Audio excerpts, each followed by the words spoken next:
बिस्मिल्लाहिर्रहमानिर्रहीम। अस्सलाम वालेकुम डियर स्टूडेंट्स, मैं हूं प्रोफेसर अज़मत अली और आप देख रहे हैं मेरा चैनल मैथ्स फॉर यू। बेटा, उम्मीद करता हूं आप सब खैर आफियत से हैं। जैसे कि आप लोग जानते हैं कि हमने बीएस मैथमेटिक्स से नंबर थ्योरी जो है ये कोर्स स्टार्ट किया हुआ है। आज की इस वीडियो में मैं 2019 का एक पास्ट पेपर जो है नंबर थ्योरी का, जो कि पंजाब यूनिवर्सिटी का है, इसके ऊपर डिस्कशन करूंगा। इससे पहले बेटा मैंने जो 2018 का पेपर है उसकी वीडियो जो है वो अपलोड कर दी है। अगर अभी तक आपने वो वीडियो नहीं देखी तो आप उसको देख लें। इंशाल्लाह ये जो आज का आपका पेपर है 2019 का, ये तकरीबन इसमें मैक्सिमम जो क्वेश्चन हैं आप देखेंगे कि 2018 का जो पेपर था उन्हीं को दोबारा उसने रिपीट किया है। पेपर आसान है, इतना मुश्किल नहीं है। उसके अलावा इस पूरे कोर्स की जो बेटा वीडियोस हैं उनकी जो प्लेलिस्ट है मैंने डिस्क्रिप्शन बॉक्स में रख दी है। आप लिंक के ऊपर क्लिक करके बाकी तमाम वीडियोस को भी देख सकते हैं। अब यहाँ पर एक चीज़ तो ये है कि जो क्वेश्चन ऑलरेडी मतलब मैंने अपनी कुछ वीडियोस में जो पहले मैंने वीडियोस बनाई हैं उनमें अगर ये वाले जो क्वेश्चन पेपर में आए हैं अगर ये रिपीट होते हैं तो मैं आपको यहाँ पर सिर्फ उसका लिंक बताऊँगा वीडियो का, ठीक है। और डिस्क्रिप्शन बॉक्स में मैं लिख भी दूँगा, मेंशन कर दूँगा कि ये वाला क्वेश्चन है, उसकी वीडियो ये है, ठीक है। तो आप उस लिंक के ऊपर क्लिक करके उस क्वेश्चन का आंसर देख सकते हैं, ठीक है।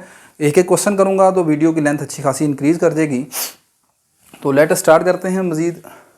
क्वेश्चन नंबर 2 का फर्स्ट पार्ट जो है वो कुछ इस तरह है।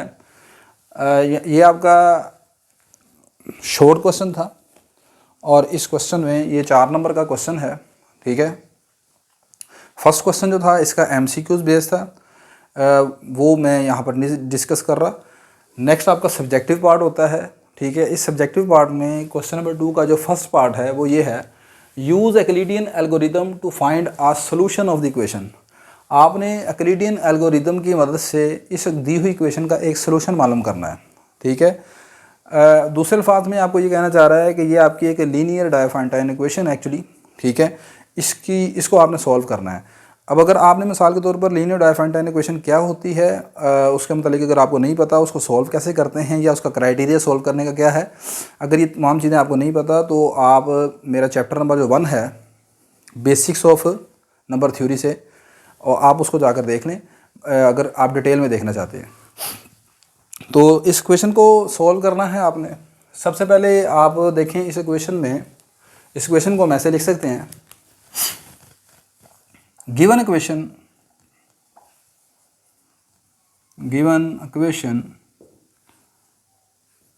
Can be written as. आप देखें इस क्वेश्चन को अगर आप 8 पर डिवाइड कर दें दोनों तरफ तो ये आपकी इक्वेशन बन जाएगी 8 7 ज़ा 56, 8 9 ज़ा 72, 8 1 ज़ा 8। ये आपकी इक्वेशन है जिसको आपने सॉल्व करना है, ठीक है। अब लीनियर डायफाइंटाइन इक्वेशन आपकी कब सॉल्वेबल होती है आप जानते हैं। एक इक्वेशन ax + by = c, ये आपकी लीनियर डायफाइंटाइन इक्वेशन है। इसमें सबसे पहले आपने यहाँ पर d मालूम करना है, और d क्या है, GCD है, ग्रेटेस्ट कॉमन डिवाइज़र है a और b का, ठीक है। और a और b coefficient of x and y हैं। सबसे पहले आप यहाँ पर GCD मालूम करते हैं। उसके बाद अगर ये GCD इस c को डिवाइड करेगा तो सोल्यूशन एग्जिस्ट करेगा, अदरवाइज सोल्यूशन एग्जिस्ट नहीं करेगा। तो सबसे पहले हम यहाँ पर मालूम करेंगे। मैंने अब यहाँ पर जो चीज़ें कुछ वर्बली हैं मैं यहाँ पर नहीं लिख रहा। मैंने आपको बताया कि वीडियो की लेंथ थोड़ी सी ज़्यादा इंक्रीज़ कर जाती है अगर मैं एक एक लाइन लिखूँगा। मैं वर्बली वहाँ पर बयान करूँगा, आप पेपर में वो लिखेंगे उसे, ठीक है। तो आप यहाँ पर लिखेंगे firstly we find GCD of 7 और 9। तो 7 और 9 का आप GCD मालूम करेंगे, ये आ जाएगा 7 1 ज़ा 7, रिमाइंडर आपके पास आ जाएगा 2। फिर ये 7 को आप यहाँ लिखेंगे, 2 3 ज़ा 6, रिमाइंडर आपके पास आ जाएगा 1। फिर ये वाला 2 आपने इधर लिखना है, 1 2 ज़ा 2, रिमाइंडर आपके पास आ गया 0। तो 7 और 9 का जो GCD है आप जानते हैं, इस तरह ब्रैकेट्स में से लिखते हैं। तो GCD आपके पास ये आखिरी किस पर आपने डिवाइड किया, 1 पर, तो 1 यहाँ पर GCD आ गया। अब अगली चीज़ आपने ये देखनी होती है कि जो GCD आया है ये क्या इस राइट साइड को डिवाइड करता है। आप लिखेंगे एज 1 यानी कि जो GCD है डिवाइड करता है राइट साइड क्या है यहाँ पर 1 ही है। सो सोल्यूशन ऑफ 1 एग्जिस्ट, लिहाजा यहाँ पर इस इक्वेशन का जो सोल्यूशन है वो एग्जिस्ट करता है। ठीक होगी बात ये। अब वो सोल्यूशन कैसे मालूम करना है आपने, उसकी तरफ मूव करते हैं।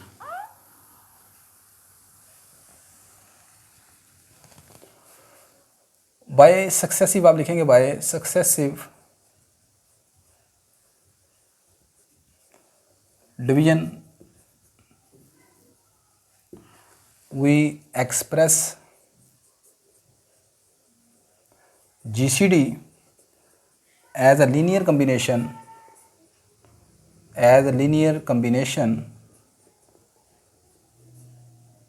of 7 and 9। मतलब ये क्या है, अब आपने ये करना है कि आपने लीनियर डिफरेंशियल इक्वेशन को जब सॉल्व करना होता है तो फिर आप ऐसे करते हैं कि ये जो GCD है उसको लिखना है as a linear combination of 7 and 9। ठीक है, अब वो लीनियर कम्बिनेशन में आपने कैसे लिखना है, आपने सबसे पहले किसको डिवाइड किया था, आपने डिवाइड किया था 9 को। तो आप लिखोगे 9 इक्वल है, किस पर डिवाइड किया, 7 के ऊपर डिवाइड किया, मल्टीप्लाई किसे किया था, 1 से, रिमाइंडर कितना आ गया 2। इसे आप बेटा क्वेश्चन नंबर 1 कह देंगे, रोमन काउंटिंग में कह लें, जैसे मर्जी नाम रख लें। अब उसके बाद दोबारा आपने किसको डिवाइड किया, 7 को, किस पर डिवाइड किया आपने, 2 पर, मल्टीप्लाई किसे किया था, 3 से, रिमाइंडर कितना बचा, 1, इसे आप 2 कह देंगे। अब इसके बाद आपने किसको डिवाइड किया, 2 को, इधर लिखेंगे, किस पर डिवाइड किया, 1 पर, मल्टीप्लाई किसे किया, 2 से, रिमाइंडर क्या बचा, 0। इसे क्वेश्चन नंबर 3 का नाम देते हैं। वैसे ये जिस क्वेश्चन में रिमाइंडर 0 आता है इसकी खैर हमने ज़रूरत नहीं होती, आप इसको कोई भी नाम ना भी दें तब भी चलेगा। अब आपने क्या करना है, फ्रॉम क्वेश्चन नंबर 2, फ्रॉम 2 से इस कांस्टेंट की वैल्यू आपने निकालनी है, यानी 1 की वैल्यू निकालनी है। तो 1 किसके ऊपर आ जाएगा, 1 आ जाएगा 7 माइनस 2 इंटू 3 को इधर ले जाएंगे, इसे आप क्वेश्चन नंबर 4 कह दें। अब आप क्वेश्चन नंबर 1 से इस कांस्टेंट 2 की वैल्यू निकालें, दोनों मरतबा कांस्टेंट, यानी ये जो इधर है प्लस के बाद वाला जो नंबर है, वैसे तो सारे ही कांस्टेंट है लेकिन यहाँ पर ये जो प्लस के बाद वाला नंबर है दोनों में, इनकी वैल्यू निकालनी है आपने। ठीक है, तो आप लिखेंगे फ्रॉम 1, 2 किसके बराबर आ जाएगा, 2 बराबर आ जाएगा 9 माइनस 7 इंटू 1। इसको आप इस 2 की वैल्यू को आप क्वेश्चन नंबर 4 में पुट कर दें, पुट इन 4। तो 4 में जब आप इसे पुट करेंगे तो ये क्या बन जाएगा, 1 इक्वल टू 7 माइनस 2 की जगह आपने पुट करना सारा ये। ठीक है, 7 माइनस 9 माइनस 7 इंटू 1 और आगे क्या लिखा हुआ, मल्टीप्लाई बाय 3। ये ऐसे आप लिख दोगे। क्लियर होगी बात क्या नहीं। अच्छा जी, अब ये आ जाएगा आपके पास 1 इज इक्वल टू 7 माइनस, इस 3 को अंदर मल्टीप्लाई करें और माइनस का साइन भी चेंज कर देंगे, आ जाएगा minus 9 multiply by 3 minus minus plus 7 multiply bye 3। ये 3 1 3 हो गया ना, तो 7 मल्टीप्लाई बाय, अब 7 मल्टीप्लाई बाय 3 को 21 नहीं लिखना आपने। ठीक है, इसको ऐसे ही चलाना है। अच्छा, अब यहाँ पर देखें, यहाँ 7 है 3 टाइम और यहाँ पर 7 है 1 टाइम। कितने 7 कितने टाइम हो गया, 4 टाइम हो गया। तो इसे मैं लिखूँगा 1 is equal to 7 multiply by 4 minus 9 into 3। अब इस स्टेप पर पहुंचने के बाद आप अपने आंसर को चेक कर सकते हैं अभी तक कि आपने आंसर ठीक निकाला है, अभी तक सही चल रहे हैं या गलत है।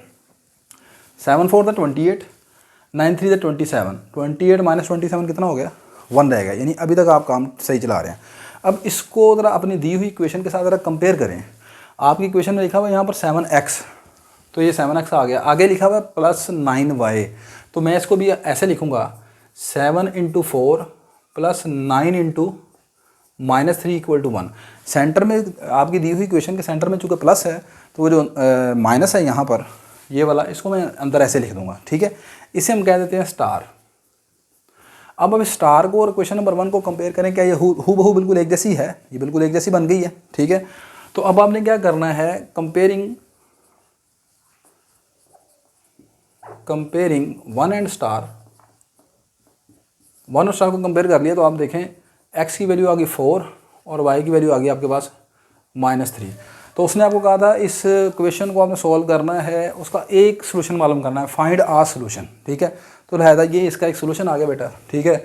x की वैल्यू 4 है, y इक्वल टू -3 है। अगर वो कहता है मतलब फिलहाल के तौर पर यहाँ पर इसका जनरल सोल्यूशन कैसे मालूम करना है, तो वो जनरल सोल्यूशन आपके पास आप उसको मेरे पुराने लेक्चर में देख लें आप, ठीक है, क्योंकि थोड़ा सा फिर मुझे यहाँ पर एक्सप्लेन करना पड़ेगा, टाइम ज़्यादा लग जाएगा, ठीक है। तो खैर यहाँ पर इसका जो आंसर है वो आपका पास आ गया। Hence a solution of given equation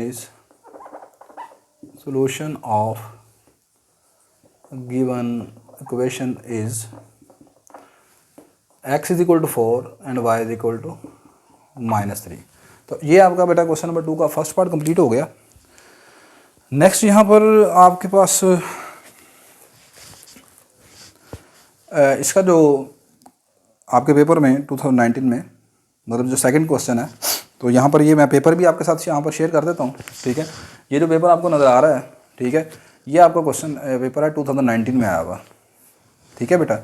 तो अब यहाँ पर इसका सेकंड पार्ट यहाँ पर देखते हैं। सेकंड पार्ट इसका कुछ इस तरह उसने पूछा हुआ है,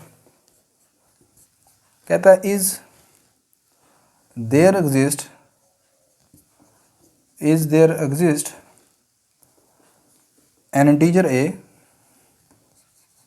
an integer a such that 15 divides 6a minus 1, justify your answer।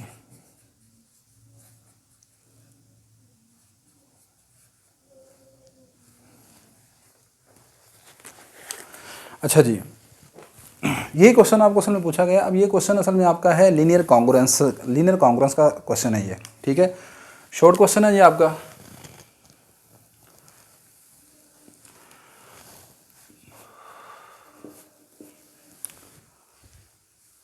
अब क्या कह रहा है आपको, कहता है कि आपके पास कोई एक इंटीजर a ऐसा यहाँ पर मिलेगा कि 6a माइनस 1 15 के ऊपर पूरा डिवाइड हो जाए, ये आपसे पूछना चाह रहा है।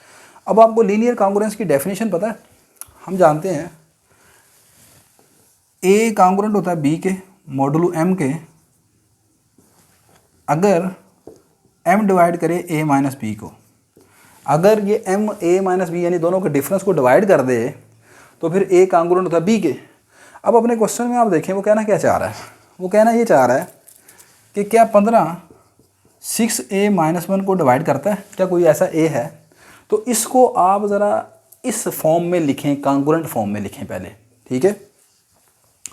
मैं लिखूंगा this is equivalent to solve, this is equivalent to solve, मतलब ये जो प्रॉब्लम है ना एक्चुअली ये सॉल्व करने से मुराद ये है कि हमने इसको सॉल्व करना है कि क्या 6a कॉन्ग्रुएंट है 1 के मॉडुलो 15 के। 15 डिवाइड करता है 6a माइनस 1 को, इसका मतलब 15 है डिवाइज़र, ठीक है। तो उसको हमने लिखना था मॉडुलो के बाद। अब अगली बात, ये जो 6a में से 1 माइनस किया जा रहा है, आप ज़रा गौर करें, a में से क्या माइनस किया जा रहा है, b माइनस किया जा रहा है। तो b कहाँ पर है, कॉन्ग्रुएंट साइन के बाद में है। b कहाँ पर है, कॉन्ग्रुएंट साइन के बाद में है, ठीक है। तो ये लिखा a कॉन्ग्रुएंट ऑफ b, तो इसको हम ऐसे लिखेंगे पलट कर, तो इसको भी आपने कॉन्ग्रुएंस की डेफिनेशन में लिखना है, तो फिर ऐसे ही हो जाएगा ना ये, ठीक है। अब अगली बात आपने लिखना है वी नाउ दैट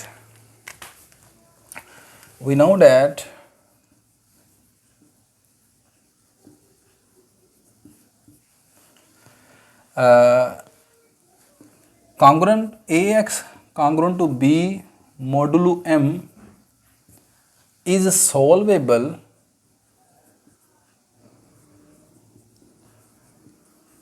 if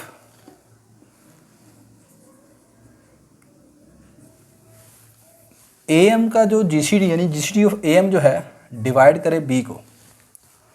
हमने कॉन्ग्रुएंस की जो कॉन्ग्रुएंस का जो सोल्यूशन है वो कब एग्जिस्ट करता है, मैंने लिखा कि हम जानते हैं कि ax congruent b modulo m, ये जो लीनियर कॉन्ग्रुएंस है ये आपके पास तब सॉल्वेबल होता है अगर x का कोफिशिएंट और ये मॉडुलो m ये दोनों का GCD जो निकले वो b को डिवाइड कर जाए। तो अगर तो बेटा यहाँ पर 6 का और 15 का जो GCD निकलेगा वो अगर ये b को डिवाइड कर जाए, b यहाँ पर कौन है, 1 है। अगर उसको डिवाइड कर गया तो इसका मतलब कोई ए हमें मिल जाएगा, और अगर नहीं मिलता, नहीं डिवाइड करता, तो उसका मतलब कोई भी ए नहीं है। तो पहले हम ये चेक करके देखते हैं यहाँ पर इसका जीसीडी निकलता कितना है और वो 1 को डिवाइड करता है या नहीं करता। तो आप लिखोगे, सो फर्स्टली वी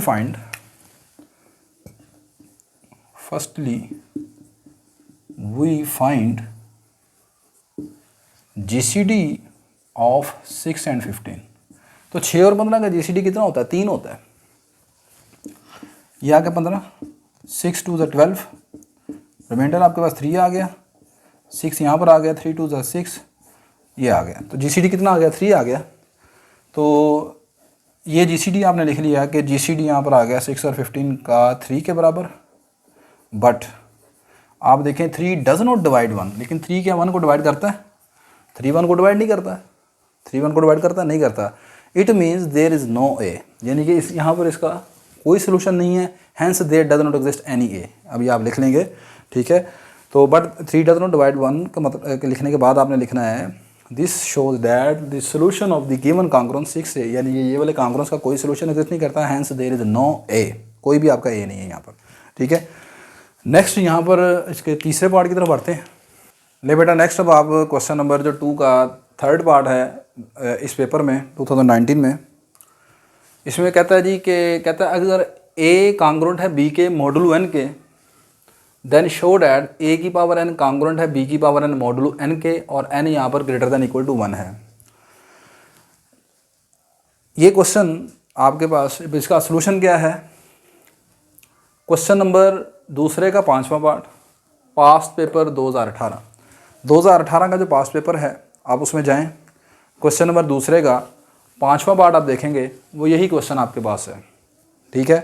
तो मैंने जैसे आपको बताया कि 2018 का तकरीबन पेपर इसमें रिपीट हुआ 2019 में, ठीक है। तो ये वाला आप पास्ट पेपर जाएं 2018 का, तो ये आप क्वेश्चन दूसरे का 5वां पार्ट आप देख सकते हैं। हाँ, वहाँ पर आपको मिलेगा ए की पावर के बी की पावर के, यहाँ पर उसने एन लिख दी है, ठीक है। तो सेम तरीके से आप उसको सॉल्व करेंगे, सही है। नेक्स्ट क्वेश्चन नंबर दूसरे का चौथा पार्ट है, कहता है describe without proof what do you know about the solution of the equation ax + by = c।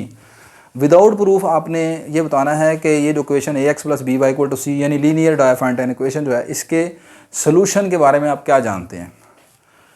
फिर देखें इंटरेस्टिंग बात है, 2018 में दूसरे का छठा पार्ट यही क्वेश्चन है, ठीक है। वहाँ पर भी लीनियर डायफाइंटाइन इक्वेशन यही क्वेश्चन आपको आया। इट मीन्स कि 2019 का जो क्वेश्चन पेपर है ये तकरीबन मैक्सिमम आपका 2018 का एक पेपर उसने डाला हुआ है, ठीक है। तो 2018 का पेपर देखें, दूसरे का छठा पार्ट आप देखेंगे, यही क्वेश्चन आपको मिल जाएगा। क्लियर होगी बात? नेक्स्ट चलें। नेक्स्ट यहाँ पर ये 4 नंबर के शॉर्ट क्वेश्चन थे, तो 4 5 20 नंबर आपके यहाँ पर पूरे हो गए। आगे अब यहाँ पर लॉन्ग क्वेश्चन शुरू हुए हैं, ठीक है। तो solve the following question, long question है ये, 6 नंबर का एक लॉन्ग क्वेश्चन है, 5 क्वेश्चन आपने करने हैं। पहला क्वेश्चन है जी, कहता है show that the linear congruence ax congruent to b modulo n has a solution if and only if d करता है डिवाइड b को, where d is equal to GCD of an, जैसे मैंने अभी आपको बताया था इसके मुतालिक। अब ये क्वेश्चन आपको लॉन्ग क्वेश्चन के तौर पर दिया हुआ है, इसका क्या सोल्यूशन है ये आपने जाकर वहाँ लिखना है, ठीक है। लेक्चर नंबर 2 है, चैप्टर नंबर 3 है, necessary and sufficient condition for solution of linear congruence, यानी कि मेरी जो प्ले लिस्ट है उसमें चैप्टर नंबर 3 उसका लेक्चर नंबर 2 आपने जाके देखना है। चैप्टर नंबर 3 का लेक्चर 2 देखना है, चैप्टर 1 का नहीं, चैप्टर 2 का नहीं, चैप्टर नंबर 3 का दूसरा लेक्चर आपने देखना है। या आप अपने यूट्यूब के सर्च बार के ऊपर जाकर बिल्कुल ऐसे लिखिएगा, ये लाइन भी इस तरह लगानी है, वर्टिकल लाइन, बिल्कुल इस तरीके से आप टाइटल लिखेंगे तो आपके पास वीडियो सामने डिस्प्ले हो जाएगी, ठीक है। अदरवाइज़ आखिरी ऑप्शन तो मैंने बताई है आपको कि मैंने डिस्क्रिप्शन बॉक्स में ये चीज़ रख दी है, ठीक है, कि मतलब ये आपका पूरा का पूरा क्वेश्चन पेपर जो है ना, मैंने वहाँ पर टाइप कर दिया डिस्क्रिप्शन बॉक्स में, ठीक है। तो वहाँ पर आप उसको देख सकते हैं। इस वीडियो का मैंने लिंक दे दिया हुआ है, आप उसके ऊपर क्लिक कर लीजिएगा, आसान सी चीज़ है, ठीक है। नेक्स्ट जी, अब आपका क्वेश्चन नंबर तीसरे का सेकंड पार्ट है, कहता है find the remainder when 2⁻50 and 41⁻65 are divided by 7। ये क्वेश्चन अब आपके पास न्यू है, 2018 में नहीं आया पहले। 2⁻50 को जब 7 पर डिवाइड किया जाए तो आपने रिमाइंडर बताना है। इसी तरह फिर ये इसको डिवाइड किया जाए फिर भी 7, आपने रिमाइंडर बताना है, यानी 2 क्वेश्चन है आपके पास। लेट कर लेते हैं, let x be the remainder when 2 raise to power 50, 2 raise to power 50 is divided by 7। आपने मान लिया कि x जो है वो रिमाइंडर है जब आप 2 की पावर 50 को 7 बाय डिवाइड करते हैं। अब यहाँ पर ना आपको कॉन्ग्रुएंस की डेफिनेशन पता होनी चाहिए, ठीक है। मैंने पहले भी आपको बताया, अगर a b के कॉन्ग्रुएंट हो मॉडुलो n के, मॉडुलो m कर लें, ठीक है, इट मीन्स m डिवाइड करेगा a माइनस b को, ठीक है। अच्छा, अब इसमें यहाँ पर क्या चीज़ आपने याद रखनी है, ये जो मॉडुलो के बाद है ये आपका होता है डिवाइज़र, ये जो b है कॉन्ग्रुएंस साइन के बाद ये आपका है रिमाइंडर, a डिविडेंड।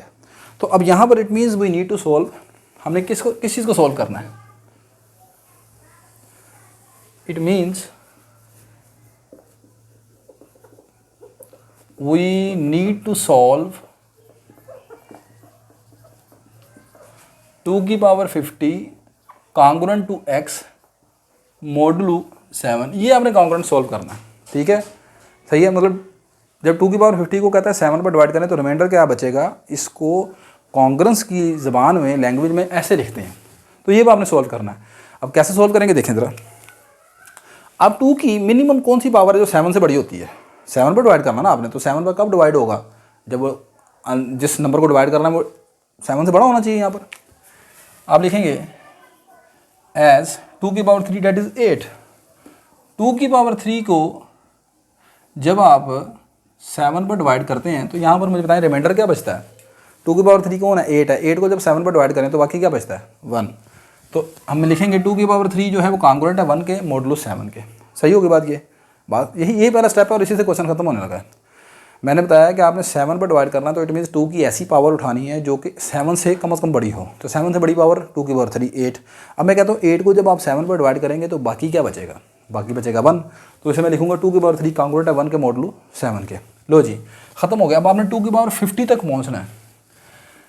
2 की पावर 50, अब 3 को किससे मल्टीप्लाई करेंगे तो 50 बनेगा। 3 को किसी नंबर से मल्टीप्लाई करने से 50 तो नहीं आता, हाँ 50 के करीब 48 ज़रूर है। तो 48 कैसे बनेगा, 16 से मल्टीप्लाई करके। तो मैं क्या करने लगा हूँ यहाँ पर 2 की पावर 3 और इसकी पावर 16, दोनों तरफ पावर 16 ले ली, यहाँ पर भी पावर 16 ले ली। अच्छा, अब ये 1 की पावर 16 क्या होता है, 1 ही है, तो इसकी जगह मैं इक्वल टू 1 लिख देता हूँ मॉडुलो 7। इट मीन्स इसको मैं लिख सकता हूँ 2 की पावर 48 जो है वो कॉन्ग्रुएंट किसके हो गया, 1 के मॉडुलो 7 के। 1 की पावर 16 का जवाब 1 आ गया ना, तो इसकी जगह मैंने 1 लिख दिया। इट मीन्स 2 की पावर 48 कॉन्ग्रुएंट किसके हो गया, 1 के मॉडुलो 7 के। अब मैंने पहुंचना 2 की पावर 50 तक, तो 2 की पावर 50 के लिए किसकी ज़रूरत है, 2 की पावर 2 की। 2 की पावर 2 से यानी 4 से दोनों तरफ मल्टीप्लाई करवा दें। दिस इम्प्लाइज 2 की पावर 48 इंटू 2 की पावर 2, इधर भी 2 की पावर 2 से मल्टीप्लाई करवा दिया।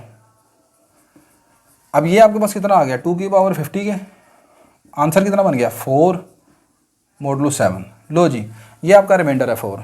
रिमाइंडर आप जानते हैं ऐसा नंबर होता है कि वो 7 से छोटा होना चाहिए था, तो वो देखना छोटा है। अगर मिसाल के तौर पर यहाँ पर आता 9, तो फिर 9 को 7 पर डिवाइड करके आंसर बनता है 2, तो मैं 2 लिखता है यहाँ पर, सही है। तो खैर यहाँ पर आपका आंसर 2 की पावर 50 को जब 7 पर डिवाइड करेंगे तो रिमाइंडर कितना बचेगा, 4।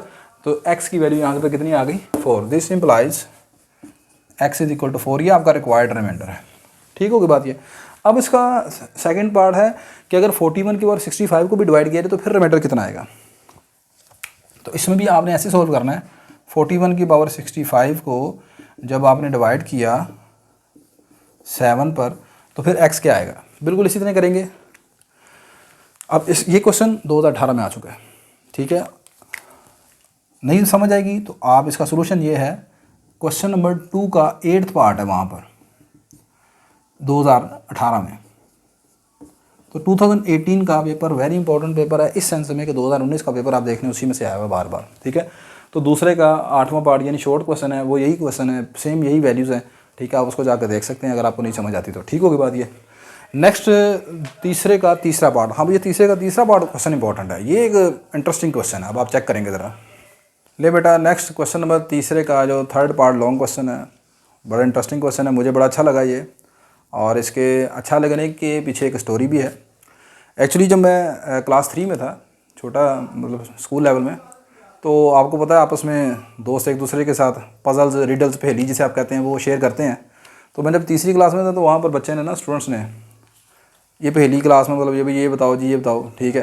तो मुझ तक भी ये पहली पहुंची, मुझसे भी उसने पूछा। तो खैर मैंने उस लेवल पर ये इस क्वेश्चन को सॉल्व कर लिया था, ठीक है, एक पहेली समझ कर, सही है। अब जब आपका ये कोर्स पढ़ाया नंबर थ्योरी, तो उसमें मैंने देखा यार ये तो बाकायदा मतलब एक कोर्स का क्वेश्चन है, ठीक है। तो क्वेश्चन आप भी सुनेंगे, बड़ा इंटरेस्टिंग क्वेश्चन है। पास पेपर में आया वो एक अलग बात है, लेकिन वैसे ही क्वेश्चन बड़ा इंटरेस्टिंग है। अब क्वेश्चन में है क्या इंटरेस्टिंग, क्या है क्वेश्चन की स्टेटमेंट कहता है ये है कि if a cock is worth 5 coin, एक मुर्गा जो है वो 5 सिक्कों का है, 5 रुपये लगा रहे हैं, 5 पैसे लगा रहे हैं, 5 सिक्कों का है। एंड हैन 3 कॉइन्स, और मुर्गी जो है वो 3 सिक्कों की है। एंड 3 चिक्स टुगेदर 1 कॉइन, और 3 चूज़े जो हैं, ठीक है, वो एक सिक्के के हैं, यानी 1 रुपया लगा रहे हैं या 1 पैसा, यूनिट करेंसी आप जैसी भी रख सकते हैं। तो मुर्गा 5 रुपये का है, मुर्गी 3 रुपये की है, और 3 चूज़े जो हैं वो 1 रुपये के हैं। पुराने ज़माने की बात है ना, अपने ज़माने की बात बता रहा हूँ आपको मैं। How many cocks, hens and chicks totalling 100 can be bought for 100 coins. कहता है कि कितने मुर्गे, कितनी मुर्गियाँ, कितने चूज़े ख़रीदे जा सकते हैं 100 रुपये में, और 100 ही लेने हैं आपने, नहीं समझे। यानी टोटल उनकी तादाद 100 ही रहनी चाहिए, और 100 रुपये आपके पास मौजूद है या 100 सिक्के आपके पास मौजूद हैं, ठीक है। 100 सिक्कों में 100 ही ये परिंदे जानवर आपने ख़रीदने हैं, ठीक है। होने कितने कितने चाहिए, ठीक है, मतलब मुर्गियाँ 20 होनी चाहिए या 40 होनी चाहिए, ठीक है, या मुर्गे कितने होने चाहिए, चिक्स कितने ख़रीदने हैं आपने।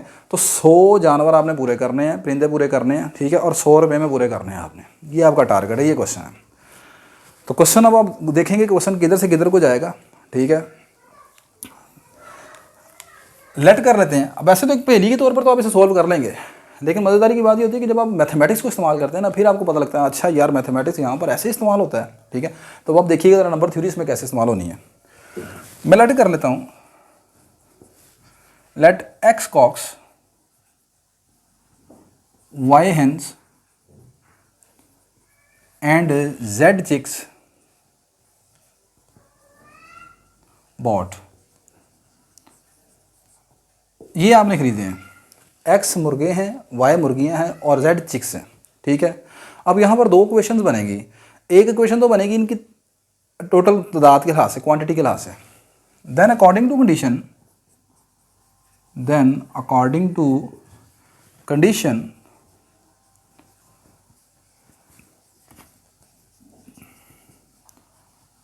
इन सब की x plus y plus z की टोटल तादाद कितनी हो जाएगी, 100 हो जाएगी। एक्स मुर्गे, y hens, z chicks, total कितने हो गए, 100 हो गए। अब अगली जो इक्वेशन बननी है वो बननी है आपकी पैसों के लिहाज से, ठीक है, कि 100 रुपये में आपने खरीदने हैं। अब सुने ज़रा, price of x cocks, price of x cocks, x cocks के प्राइस कितने होंगे बताओ भाई। एक कॉक आपका है 5 रुपये का या 5 सिक्कों का, तो एक्स आपने खरीदे हैं तो 5x के हो जाएंगे। Price of y hens, y hens के कितने प्राइस होंगे, एक हैन आपने खरीदी है 3 की, तो आपने वाई खरीदी है तो 3y हो गया। अब अगली बात, प्राइस ऑफ जेड चिक्स, ये ज़रा गौर से देखिएगा, जेड चिक्स की प्राइस कितने होंगे। अब देखें ज़रा, 3 चिक्स आप ख़रीदते हैं कितने में, एक सिक्के में, एक सिक्के में या 1 रुपये में या 1 पैसे में 3 चूज़े आते हैं। इसका मतलब एक चिक की कीमत कितनी हो गई, 1 चिक आपके पास आ गया 1/3 कॉइन, ऐसे ही है ना, 1/3 एक सिक्के का तीसरे हिस्से में आ जाएगा, तीसरा हिस्सा हो जाएगा ना 1/3। तो अब आपने कितने चिक्स खरीदे हैं, जेड चिक्स खरीदे हैं, तो जेड चिक्स की कीमत कितनी हो जाएगी, जेड चिक्स आपके पास आ जाएंगे बेटा जी Z/3 कॉइन्स, ये Z/3 कॉइन्स के आ जाएंगे, ठीक है। तो इसका मतलब जो इक्वेशन आपकी चिक्स के लिहाज से बनेगी, जो ये बनेगी Z/3 कॉइन्स। अब टोटल अमाउंट कितनी बनेगी, this implies 5x plus 3y plus Z/3, ये किसके बराबर आ जाएगा, 100 रुपये। टोटल आपके पास 100 कॉइन्स हैं, ठीक है, तो 100 कॉइन ये टोटल 100 कॉइन हो गए, सही है।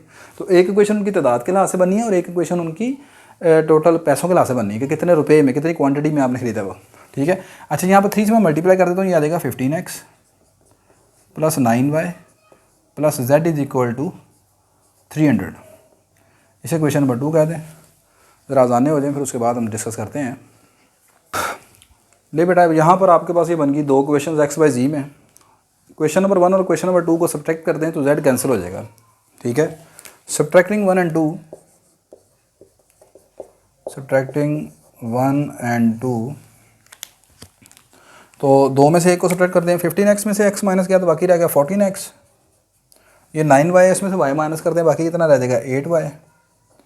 z से कैंसिल हो गया, 300 में से 100 माइनस कर दिया तो बाकी कितना रह गया 200 रह गया। मैंने दूसरी में से पहली को माइनस कर दिया, 15 माइनस x 14, 9 माइनस 1 8 रह गया और ये 100, ठीक है। पूरी क्वेश्चन को आप देखें, ये 2 पर डिवाइड कर दें ये रह जाएगा 2 7 द 14, 2 4 द 8 और ये 100 आ जाएगा। इसे क्वेश्चन नंबर 3 कहते हैं। अब ये पहचाने कौन सी क्वेश्चन आपकी बन गई है, दिस इज़ लीनियर डायफेंटाइन इक्वेशन। तो क्वेश्चन देखें कहाँ से किधर मुड़ गया, लीनियर डायफेंटाइन इक्वेशन बन गई आपकी ये। अब आपने लीनियर डायफेंटाइन इक्वेशन को कैसे सॉल्व करना है वो आप जानते हैं। सबसे पहले हम यहाँ पर मालूम करेंगे GCD 4 और 7 का। अब वो लाइनें आपने लिख लेनी है कि firstly we find GCD of 4 and 7, ठीक है। ये चीज़ें अब आपने लिख लेनी है। तो 4 और 7 का GCD पहले मालूम करते हैं, वो कितना निकलता है। ये 7 आ गया, ये 4 आ गया, 4 1 ज़ा 4, रिमाइंडर आपके पास 3 आ गया, 4 यहाँ पर आ गया, 3 1 ज़ा 3, ये आपके पास 1 बच गया, बाकी 3 आ गया, 1 3 ज़ा 3। तो GCD आ गया 4 और 7 का GCD आ गया 1 के बराबर। अब आपने ये देखना है कि जो GCD आया है क्या ये राइट साइड को 3 की जो कांस्टेंट साइड है ये इसको डिवाइड करता है, तो डिवाइड करता है एज 1 डिवाइड करता है 100 को। सो सोल्यूशन ऑफ 3 एग्जिस्ट, लादा इस क्वेश्चन का सोल्यूशन एग्जिस्ट करता है। अगर तो ये डिवाइड ना करता तो सोल्यूशन एग्जिस्ट नहीं करना था, क्वेश्चन खत्म हो जाना था, ठीक है। अच्छा, अब सोल्यूशन एग्जिस्ट करता है तो वो सोल्यूशन कैसे मालूम करना है। अब आप जानते हैं कि ये मैंने अभी पहले भी क्वेश्चन आपको शुरू में करवाया कि आपने ये जो GCD निकला है इसको एक्सप्रेस करना है as a linear combination of 4 and 7, ठीक है। वो लाइन आपने लिखनी है कि next we express 1 as a linear combination of 4 and 7, ठीक है।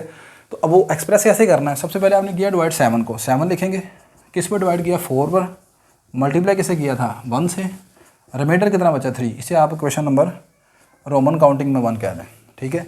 फिर आपने डिवाइड किया 4 को, किस पर डिवाइड किया 3 पर, रिमाइंडर कितना बचा था 1, इसे आप क्वेश्चन नंबर 2 कह दें।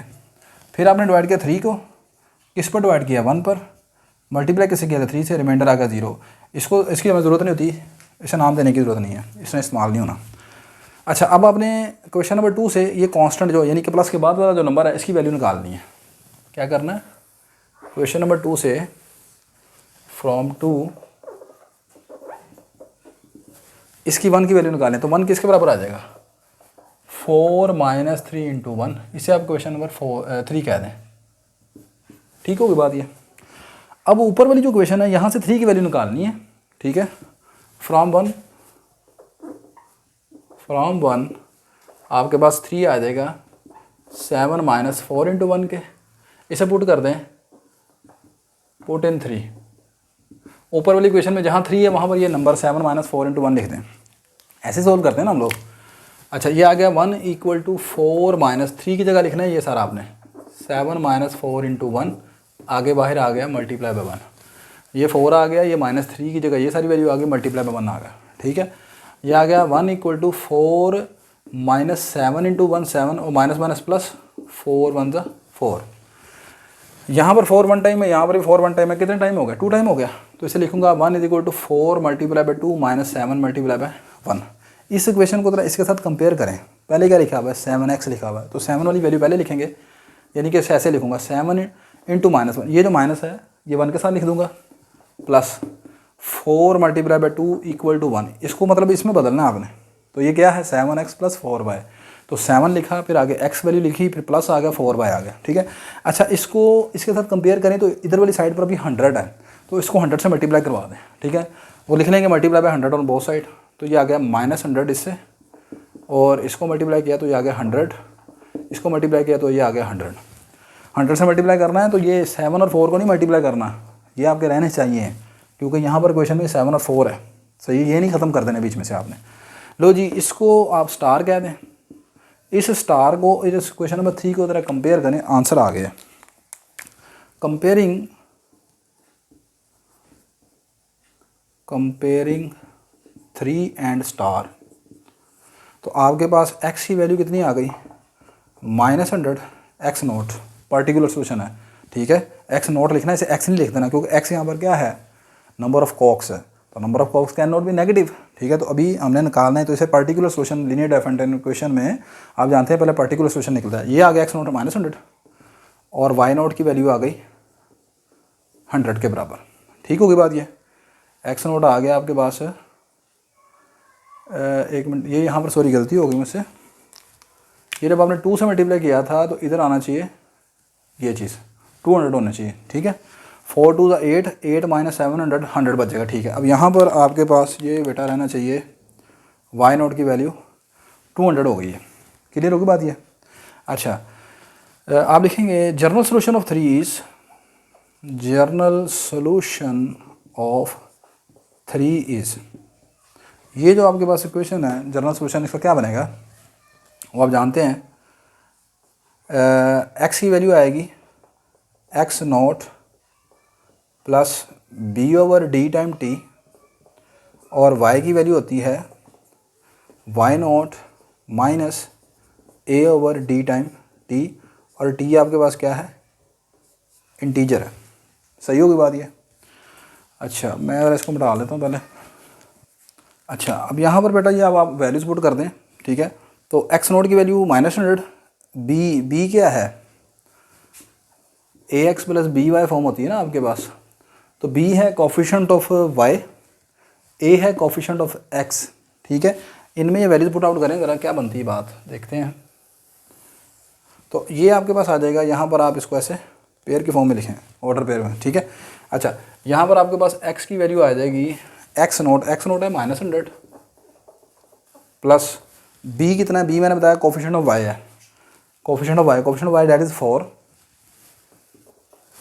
ओवर d कितना निकला इसका d निकला था 1, तो ओवर d 4 को 1 पर डिवाइड करेंगे, खत्म हो जाएगा, इंटू t। ये आपके पास आ गया x, और y की वैल्यू कितनी आएगी, y नोट आपके पास है 200 माइनस a कितना है, coefficient of x that is 7, d 1 है, ये t रह जाएगा, और यहाँ पर t आपका क्या है, t belong to integer, t आपके पास इंटीजर है। अब अगली बात सुने, अब आपने ये जनरल सोल्यूशन निकाल लिया, अभी तक x y की वैल्यू नहीं निकली। अब यहाँ पर आपने t की कुछ ऐसी वैल्यूज रखनी है कि उससे पता चले कि x y क्या क्या हो सकता है। आपका x और y नेगेटिव नहीं हो सकता, क्यों, x यहाँ पर क्या है, x y z जो है यहाँ पर है नंबर ऑफ कॉक्स, उन जानवर की तादाद है। अच्छा, यहाँ पर एक चीज़ ऐड कर लें, जब आपने ये क्वेश्चन बनाई है ना, इस क्वेश्चन को बनाने के बाद यहाँ पर एक चीज़ आपने यहाँ पर या यहाँ पर पहुँचने के बाद आपने लिख दें वेयर x y z जो है वो ग्रेटर दैन 0 है। अच्छा, ग्रेटर दैन इक्वल टू 0 भी लगा सकते हैं और ग्रेटर दैन 0 भी लगा सकते हैं। ग्रेटर दैन इक्वल टू 0 का मतलब ये है कि अगर मिसाल के तौर पर x की वैल्यू 0 हो, x की वैल्यू 0 का मतलब है कि उसने कोई भी मुर्गा नहीं खरीदा, ठीक है, तो ये केस लिया जा सकता है, सही है, ग्रेटर दैन इक्वल टू 0 का। लेकिन आप ऐसा करें, यहाँ पर ग्रेटर दैन 0 से लेकर चले, ग्रेटर दैन 0 का मतलब है कि उसने तीनों में से कोई ना कोई जानवर तो खरीदा है, ठीक है। अब आप लिखेंगे as here x and y both are greater than 0, this implies x greater than 0 को जब आप पुट करते हैं तो यहाँ से x की वैल्यू कितनी है, -100 प्लस 40, ये ग्रेटर दैन 0 आ जाएगा। 100 को आप दूसरी तरफ ले जाएंगे, ये आ जाएगा 40 ग्रेटर दैन 100, t की वैल्यू आ जाएगी ग्रेटर दैन 25, t आपको ग्रेटर दैन 25 होगा। अब यहाँ पर देखें, मैं फिर वहीं बता रहा हूँ कि अगर आप यहाँ पर लेके चलते हैं ना ग्रेटर दैन इक्वल टू 0, तो फिर यहाँ पर t इक्वल टू 25 भी शामिल हो जाएगा, सही है।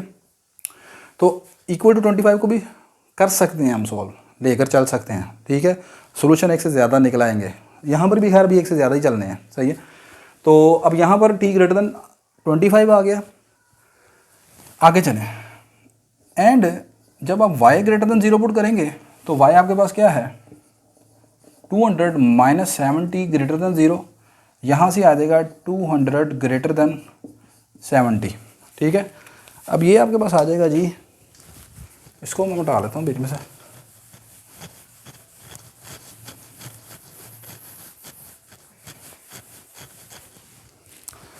वहाँ से आप t की वैल्यू निकालें, यानी कि 70 आ जाएगा लेस देन 200 और ये t लेस देन आ जाएगा 200/7। ठीक है, इसको आप डिवाइड कर लें 28 पॉइंट समथिंग आएगा ये आंसर 28.52, यानी कि इसे आप ये आ जाएगा t लेस देन 29। ठीक है, इसको आप डिवाइड कर लेना तो 28 पॉइंट समथिंग आता है और उसे मतलब मैं इसको आप डिवाइड करके देखें ना 28.57 बनता है जी, ये 28.57। दिस इम्प्लाइज आपका t यहाँ पर 29 से छोटा है। मतलब जब आपने x को ग्रेटर देन 0 पुट किया तो आपका t जो है 25 से बड़ा है और जब आप y को पुट करते हैं तो t आपका 29 से छोटा है।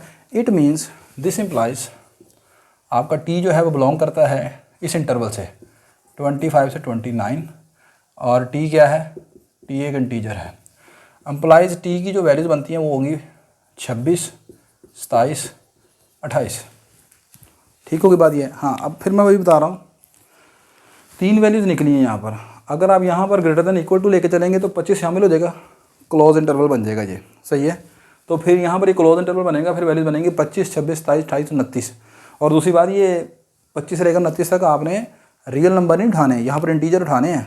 ठीक है, क्योंकि नंबर थ्योरी में हम इंटीजर पढ़ रहे हैं, टी आपका जी से बिलोंग करता है, पॉजिटिव इंटीजर। तो 25 से 29 के दरमियान इंटीजर कितने बनते हैं, 26, 27, 28। फिर मैं बता रहा हूँ, चूँकि क्वेश्चन पहले बड़ा लेंथी है, अगर आप ग्रेटर देन इक्वल टू 0 शामिल करते हैं तो 5 वैल्यूज़ बनेंगी, 3 ये हैं, 2 और 25 और 29, वो आप शामिल कर सकते हैं। मैंने आपको जनरल बता दिया। ठीक है, मैं यहाँ पर इसलिए शामिल नहीं कर रहा कि x ग्रेटर देन 0 का मतलब ये है कि नंबर ऑफ़ कॉक्स आपके पास कोई ना कोई तो उसने परचेज़ किए हैं यहाँ पर, सही है। चलें आगे चलते हैं अब यहाँ पर। व्हेन आपका t 26 है मिसाल के तौर पर, तो इसमें x की वैल्यू क्या निकलेगी, वहाँ पर x आप पुट कर दें। x की वैल्यू आ गई -100 + 4t, x is equal to -100, 4 time t की वैल्यू 26 आ गई। तो ये 25, ये कितना हो जाएगा, 104 हो जाएगा, ये +4 आ जाएगा आपके पास। ठीक हो गया ये। अच्छा, अब y की वैल्यू कितनी है, y आपके पास था 200 - 70, तो y की वैल्यू आ जाएगी 200 - 7, 7 कितना है यहाँ पर, t कितना है, t यहाँ पर 26 है। तो ये आपके पास कितना आ जाएगा बेटा, 7 6 = 42, 7 2 = 14, 14 और 182। ठीक है, तो ये आपके पास बन जाएगा 18। ठीक हो गई बात ये, 14 4 18, ठीक हो गया। अच्छा, अब नेक्स्ट देखें, नेक्स्ट आपके पास आ जाएगा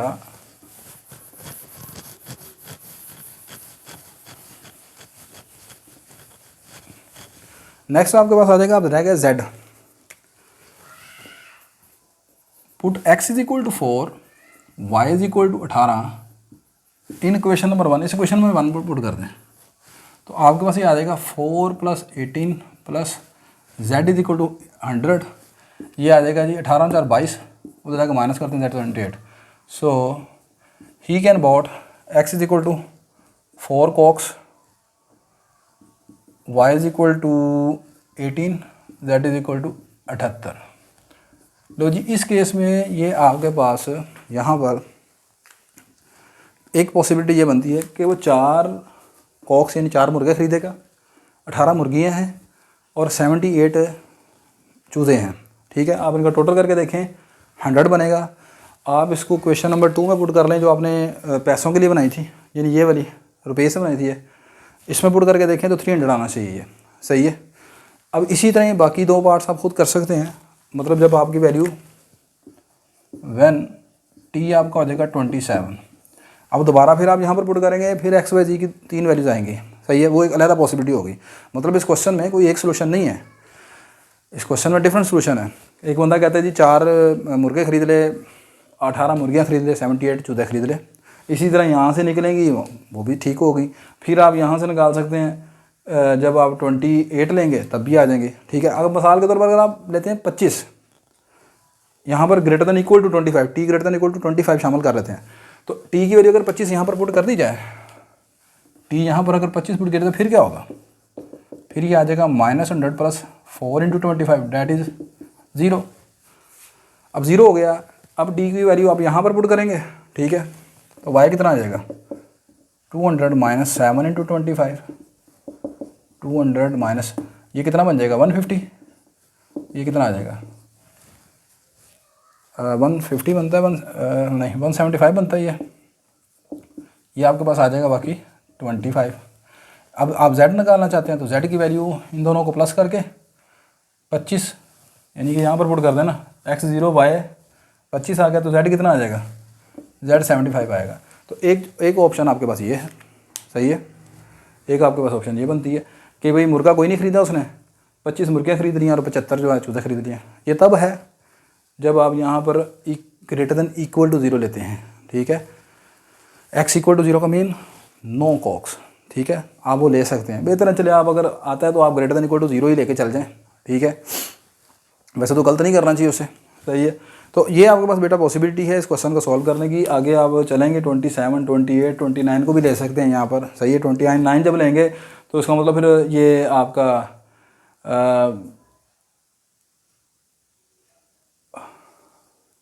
ठीक है, वहाँ से 29 से भी आप यहाँ पर देख लीजिएगा जो सा भी इसका आंसर आता है, सही है। तो ये आपके पास बेटा क्वेश्चन नंबर 3 का थर्ड पार्ट था। यही इस पूरी पेपर में सबसे लेंथी क्वेश्चन था, थोड़ा सा टेक्निकल क्वेश्चन है ये, सही है। नेक्स्ट इसके चौथे पार्ट की तरफ देखते हैं। अच्छा, फिर यहाँ पर एक छोटी सी चीज़ मुझे याद आ गई, मैंने कल बता दूँ। 29 तो खैर यहाँ पर आप ले भी नहीं सकते, क्योंकि आंसर आया था आपका 2 को 7 पर डिवाइड करके 28.57 राउंड करके 29 लिया उसको, ठीक है। तो 29 से लेस देन ही रहेगा। मतलब आप वैल्यूज़ अगर लेना चाहें तो बस एक ये कीमत है यहाँ पर जो 25 शामिल कर सकते हैं, बस मुख्तसर सी बात है, सही है। भाई बेटा next and the last question of the paper, तीसरे का 5वां पार्ट कहता है सॉल्व दी फॉलोइंग सिस्टम। ये लीनियर कॉन्ग्रुएंस का सिस्टम आपको दिया हुआ है। एक्स कॉन्ग्रुएंट है 5 के मॉडुलो 6, एक्स कॉन्ग्रुएंट है 4 के मॉडुलो 11 और एक्स कॉन्ग्रुएंट है 3 के मॉडुलो 17 के। क्वेश्चन कन्फर्म कर लूँ आपका 5 मॉडुलो 6, 4 मॉडुलो 11, 3 मॉडुलो 17। जी क्वेश्चन बिल्कुल ठीक है। यहाँ पर आप जानते हैं कि इसको सॉल्व करने के लिए हम चाइनीज़ रिमाइंडर थ्योरम का इस्तेमाल करते हैं जब लीनियर कॉन्ग्रुएंस का सिस्टम आपको दिया होता है, ठीक है। चाइनीज़ रिमाइंडर थ्योरम क्या है, ठीक है, इसका प्रूफ क्या है, सही है, ये आपको चैप्टर नंबर 3 में मिल जाएगा, ठीक है। मेरे जो प्ले लिस्ट है उसमें आप जाकर देख सकते हैं अगर आप डिटेल से देखना चाहते हैं। तो खैर इसका क्वेश्चन अब हमने यहाँ पर कैसे करना है, सबसे पहले हम यहाँ पर लेट कर लेते हैं। ये जो आपको मॉडुलो दिए होते हैं ना, इनका नाम रख लेते हैं। Let m1 is equal to 6, m2 is equal to 11 और m3 इज इक्वल टू 17। यानी जो 3 मॉडुलो है इनका नाम हमने m1, m2, m3 रख लिया। अब अगली अपनी चीज़ ये चेक कर रही है कि ये जो तीनों मॉडुलो निकले हैं क्या ये पेयर वाइज रिलेटिवली प्राइम है कि नहीं है। हेयर m1, m2 का जो GCD है यानी 6 और 11 का GCD ये किसके बराबर आता है, 1 के बराबर आता है, ठीक है। क्यों GCD 1 के बराबर है, 6 और 11 किसी एक टेबल में आते हैं, मास वाई 1 के, एक्सेप्ट 1 के तो किसी नहीं आते, लिहाजा इसका GCD 1 होगा, सिंपल सी बात है, ठीक है। इसी तरह यहाँ पर आप देखें m2 और m3 इनका GCD भी 11 और 17 का 1 है, m3 और m1 का GCD भी 1 है। This implies m1, m2 and m3 are pairwise relatively prime. लिहाजा ये नंबर हैं पेयर वाइज रिलेटिव प्राइम है। अब रिलेटिवली प्राइम हो तो फिर क्या होगा, so Chinese remainder theorem is applicable. Chinese remainder theorem applicable है। और अगर ये पेयर वाइज रिलेटिवली प्राइम ना होते तो फिर आप इसको सॉल्व करने के लिए चाइनीज़ रिमाइंडर थ्योरम नहीं इस्तेमाल करते, फिर क्या करते वो अलग बात है। मिसाल के तौर पर यहाँ पर 6 और 12 होता तो 6 और 12 किस एक टेबल में आते हैं, 6 के टेबल में आते हैं, 2 के टेबल में भी आते हैं। तो 6 और 12 का GCD 6 निकलता, तो लिहाजा 1 तो ना बना ना, ठीक है। लिहाजा यहाँ पर क्या होगा, उस सूरत में ये चाइनीज़ रिमाइंडर थ्योरम आप इस्तेमाल नहीं कर सकते। अच्छा, अब चाइनीज़ रिमाइंडर थ्योरम आप इस्तेमाल कर सकते हैं, आपने लिख दिया। अब वो इस्तेमाल कैसे करना है, आगे हमने ये करना होता है कि हम यहाँ पर कुछ न्यू मॉडुली डिफाइन करते हैं। तो वो लाइन आपने लिखनी है, ठीक है। Let us defined new moduli. वो कौन से मॉडुली हैं, capital M, capital M1, M2, M3, ठीक है। वेयर ये लाइन आपने लिख लेनी है कि let us defined new moduli capital M, capital M1, capital M2, capital M3। M3 पर क्या क्यों जाके रुका हूँ, कॉन्ग्रुएंस कितने हैं, 3 कॉन्ग्रुएंस हैं, ठीक है। तो M1, M2, M3 लेंगे और एक कैपिटल M लेंगे। अब कैपिटल M किसके बराबर है, वेयर कैपिटल M बराबर होता है small m1 into small m2 into m3।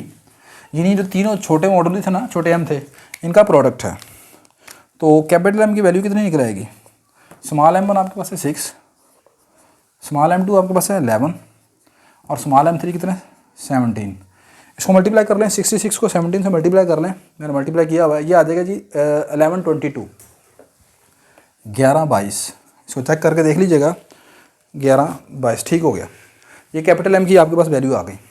अच्छा, अब नेक्स्ट आपने मालूम करनी है कैपिटल M1 की वैल्यू। कैपिटल M1 का फार्मूला है capital M over small m1, ठीक है।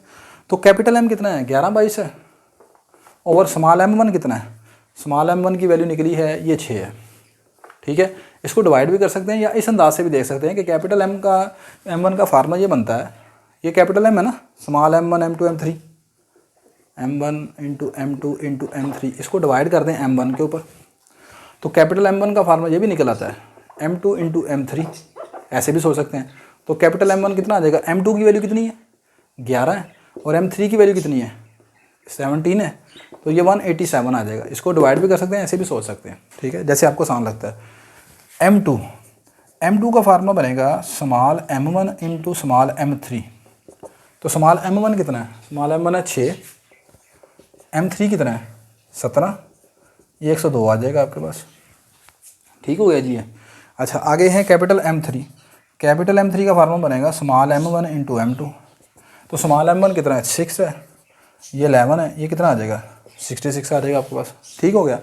तो ये आपने जो 4 ये मॉडल डिफाइन किए हैं यहाँ पर, ये हो गए। आगे आपने लेट करना है, let y1 y2 and y3 be the solutions of linear congruence. अब ये नए लीनियर कॉन्ग्रुएंस हमने डिफाइन किए हैं, कौन कौन से?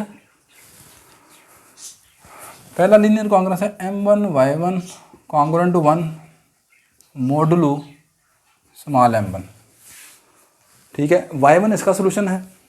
अब ये कहाँ से निकले हैं, ये जब चाइनीज रिमाइंडर थ्योरम का हम प्रूव करते हैं तो वहाँ पर ये सारी चीज़ हम डेरिवेशन में करके आते हैं, तो इसको हम ऐसे ही करते हैं, ठीक है।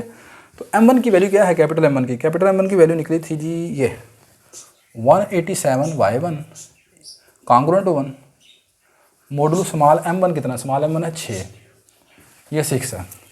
अब यहाँ पर y1 की वैल्यू आपने निकालनी है, कैसे निकलेगी देखें। यहाँ पर आप कैलकुलेटर अपना इस्तेमाल करें, कैलकुलेटर में 1-2 वैल्यूज पुट करेंगे तो आपको पता चल जाएगा y1 क्या निकलेगा।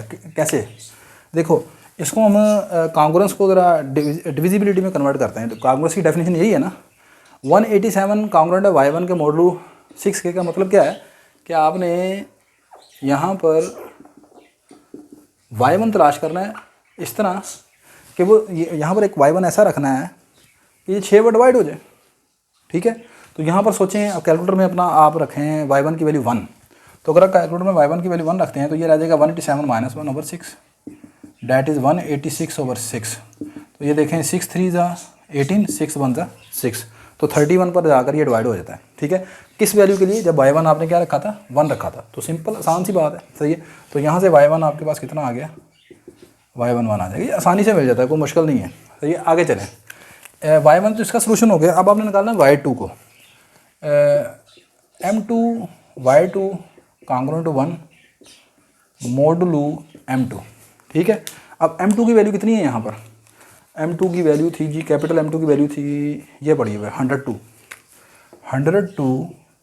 y2 congruent to 1 modulo m2 कितना है, m2 11 है, ठीक है।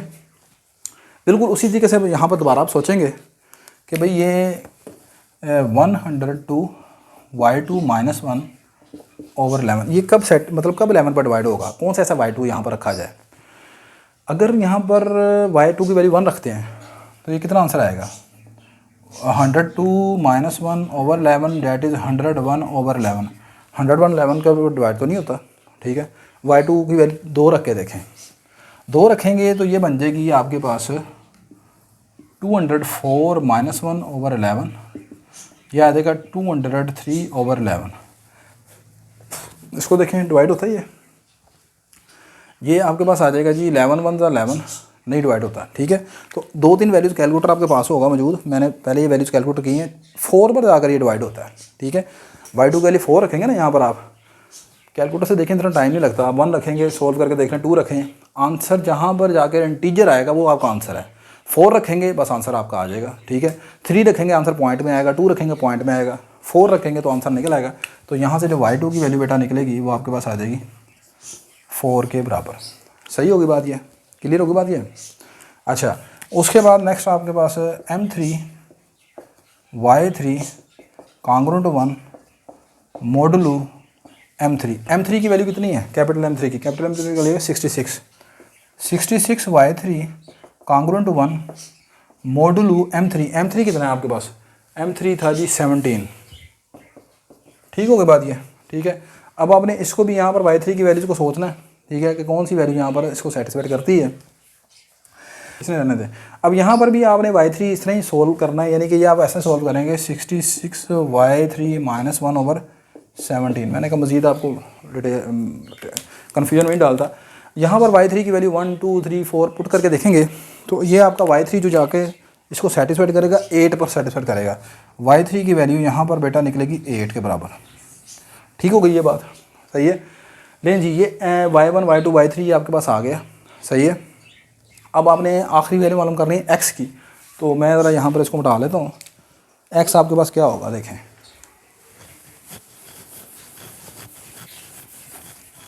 सो solution of the given congruence is, ये लिखना है ना आपने, solution of the given congruence, वो उसका फार्मूला ये है, x congruent to summation i = 1 से 3 ai capital mi yi modulo capital M, ये इसका आंसर है। इसलिए यहाँ पर इस x निकालने का ये फार्मूला, इसलिए यहाँ पर हमें y की ज़रूरत होती है। अब यहाँ पर आप ये समीशन ओपन कर दें तो ये क्या आ जाएगा, x congruent to a1 m1 y1 a2 m2 y2 a3 m3 y3 और मॉडुलो कैपिटल M। अब इसमें जो सी वैल्यूज़ आपको चाहिए वो ज़रा पुट करते जाएं बाप। ये आ जाएगा जी x कॉन्ग्रुएंट टू a1 कौन है, अभी तक इस पूरे क्वेश्चन में कौन सी वैल्यू नहीं इस्तेमाल हुई, सोचें ज़रा, ये वाली वैल्यू नहीं इस्तेमाल हुई, 5 4 3, ये आपके पास a1 a2 a3 की वैल्यूज़ हैं, ठीक है। तो a1 की वैल्यू है 5, सही है, a1 की वैल्यू आ गई 5।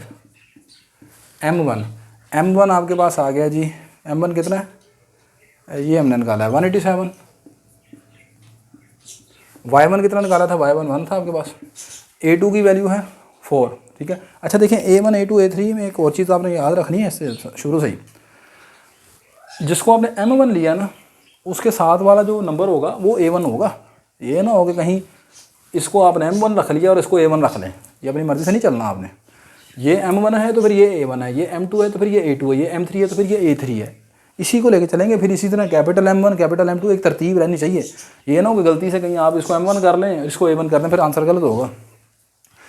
A2 की वैल्यू 4, कैपिटल M2 की वैल्यू कितनी निकली थी 102, और y2 कितना है, y2 आपके पास 4 है। A3 की वैल्यू आपके पास है 3, M3 आपके पास कितना है, M3 है बेटा 66, और y3 आपके पास क्या था, y3 आपके पास है 8। Modulo capital M, capital M कितना है 1122 1122, ये आ जाएगा जी x कॉन्ग्रुएंट टू, इस सारे को मैं सॉल्व कर लेता हूँ। मतलब 5 को 187 से मल्टीप्लाई किया, 4 को इससे मल्टीप्लाई किया, फिर 4, ये सारा मतलब है सॉल्व करने के बाद इसका जो आंसर मैं लिख रहा हूँ, आंसर मेरे पास लिखा हुआ है जी इसका 4151 मॉडुलो 1122। अच्छा 1122 नंबर भी अच्छा है। अच्छा अब ये देखें, ये जो आंसर आया है एज 4151 बड़ा है आपके इस चीज़ से, तो आप जानते हैं कि ये चीज़ तो होती है रिमाइंडर। तो अगर ये रिमाइंडर है तो फिर इसको आप रिमाइंडर, यहाँ पर तो रिमाइंडर शो कर रहा है, लेकिन रिमाइंडर कभी भी अपने इस डिवाइज़र से तो बड़ा नहीं हो सकता, इसका मतलब मज़ीद डिवीजन करेंगे यहाँ पर। तो ये आपके पास आ जाएगा ऐसे 4151 को 1122 से इससे, तो ये डिवाइड करेंगे ना अगर 3 के ऊपर आप 3 पर, तो ये आपके पास आ जाएगा 3366 माइनस बाकी बचेगा 785। ये इसका आंसर है जी x कॉन्ग्रुएंट टू 785 मॉड्यूल 1122। ठीक हो गया। तो ये बेटा आपके पास इसका सलूशन था। कुछ जो लाइनें थोड़ी सी वर्बली मैंने आपको बताई हैं वो आप क्वेश्चन का हिस्सा है, आप उसको लिख लीजिएगा। ठीक है, क्योंकि वीडियो पहले ही आपको पता है बड़ी लंबी हो जाती है। सही है।